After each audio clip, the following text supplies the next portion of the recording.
Next thing is to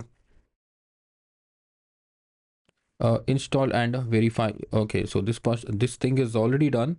Docker and I mean Docker is already installed. So what we'll do is just go ahead and you can stop the server. It's up to you. We just made sure that it is working.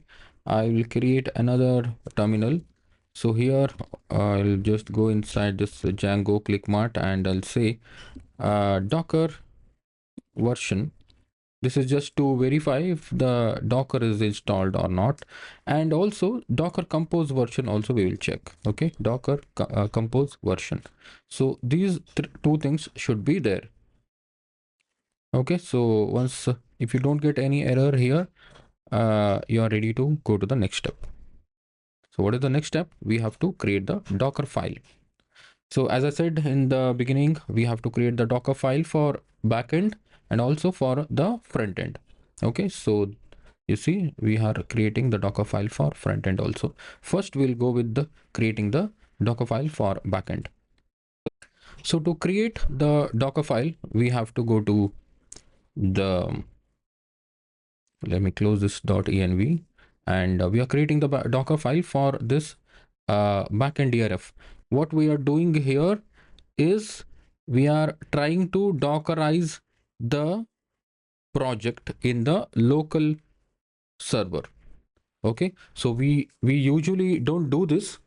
We usually just take out, set up the Docker file in the production server only, but I just want to show you exactly how to do it in the, how to Dockerize this project in your local machine, and then we will customize a little bit to make it work with the production server. Okay, so that way you will just understand exactly how it works. Okay, otherwise if I just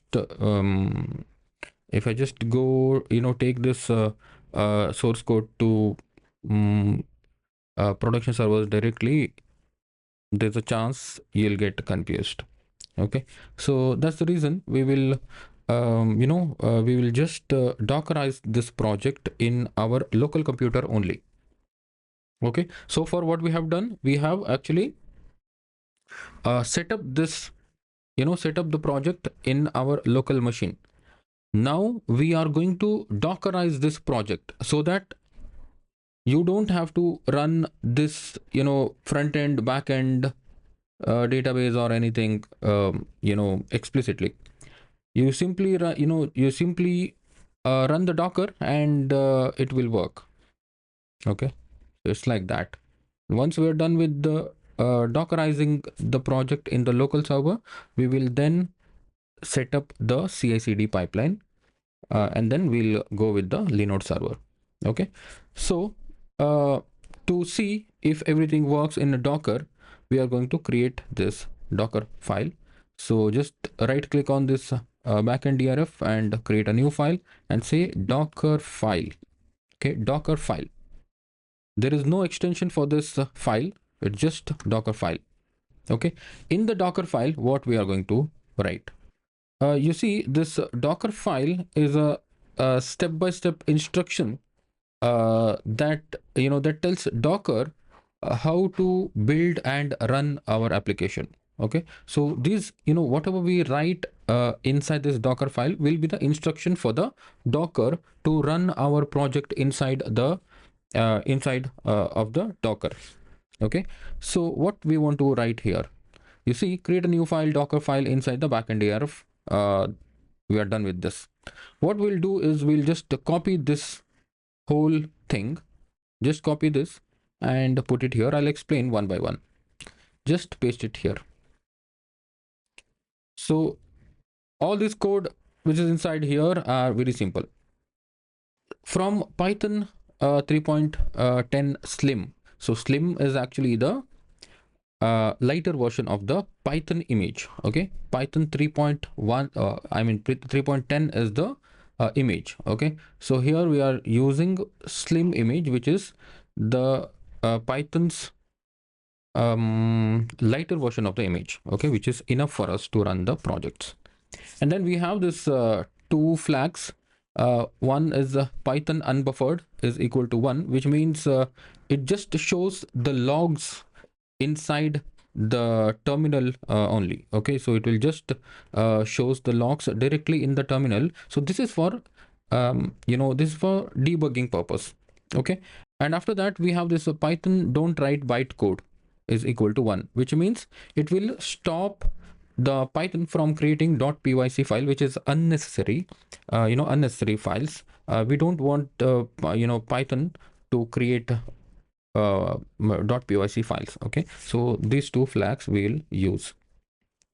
Okay, one for debugging and another for stopping the Python from creating the .pyc file, which is unnecessary. Okay, and then work dir, work directory is which means inside the Docker container we have the root directory, which is called app.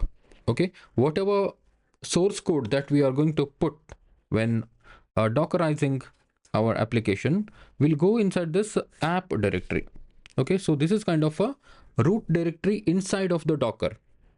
Okay, and after that Docker is the Linux environment, so that's why we run this apt-get update and apt-get install commands to update the update the server or the Docker instances.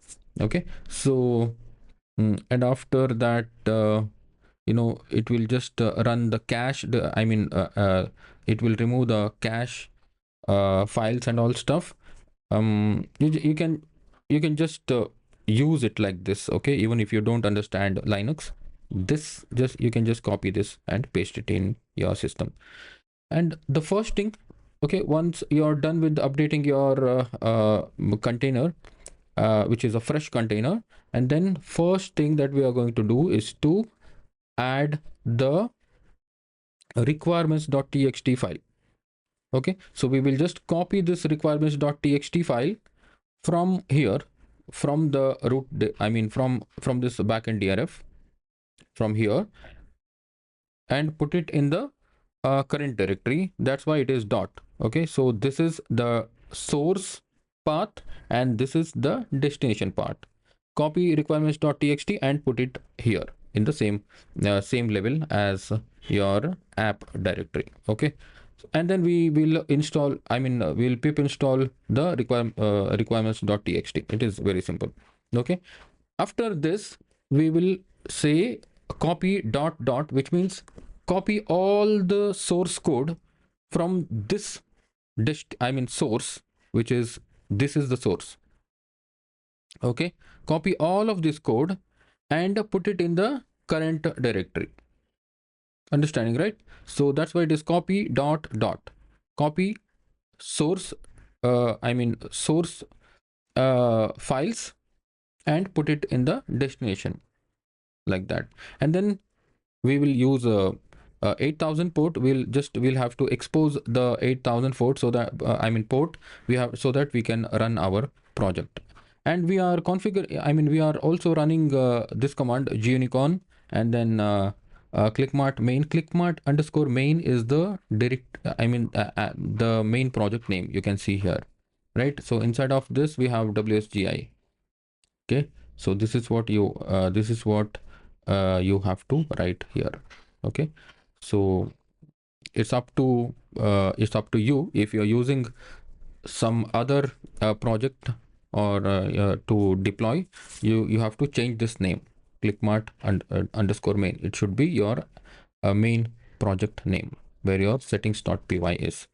.wsj colon application. Okay, and then bind, then this is the port number, and workers is actually the instances of Django.